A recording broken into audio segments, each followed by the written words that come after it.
stage, and men and women, the merrily players. They have their exits and their entrances. And one man in his time plays many parts, his act being 7 stages.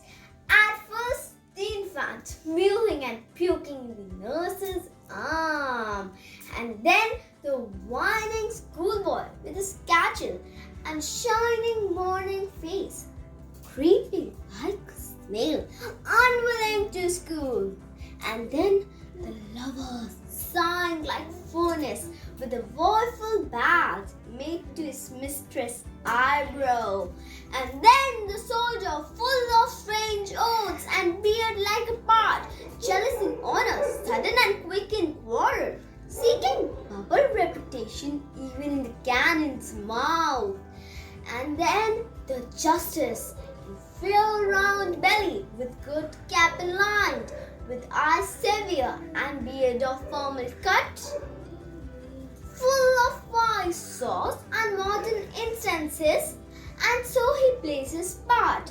The 6th age shifts into lean and slippered pantaloons, with spectacles on nose and pouch on side. His youthful hose, well saved a world too wide, for his strong chunk and his big manly voice, now again turning towards childish treble pipes and whistles in his sound. And the last scene of all that ends this strange eventful history with second childishness and mere oblivion. Good morning, myself Trisha Aurora. You would be thinking that what was that? This is a unique and fascinating monologue by a person who was an inspiration in the ancient times. He is one and only one, William Shakespeare, and his drama As You Like It. This poetry is Shakespeare's keen observation and fine poetry. It was delivered by melancholic and cynical character Jacques. He compares the globe with a big stage, and men and women are the actors who are playing the allotted roles. A man's role is divided into 7 parts.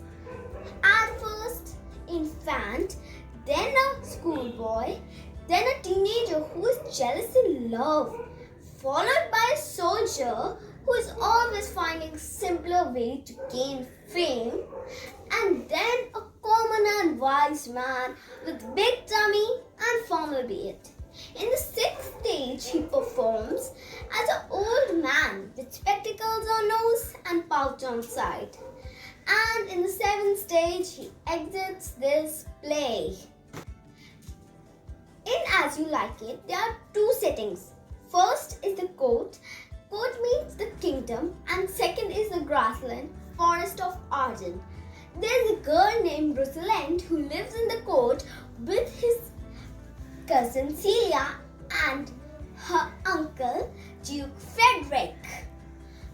They live happily, but on the other hand, Oliver, Orlando's father, has deceased, but Oliver doesn't want to share his inheritance with Orlando, so he plans to kill him. So he urges the wrestler of court to do a match with him and kill him if possible. In that match, Orlando wins, and at that time, Rosalind falls in love with Orlando, so Rosalind's uncle Duke Frederick commands her to exile in the forest of Arden, so Celia also decides to go with her.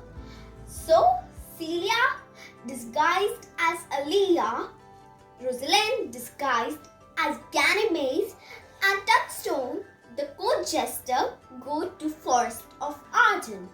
And I forgot that Orlando and Oliver are still in the play.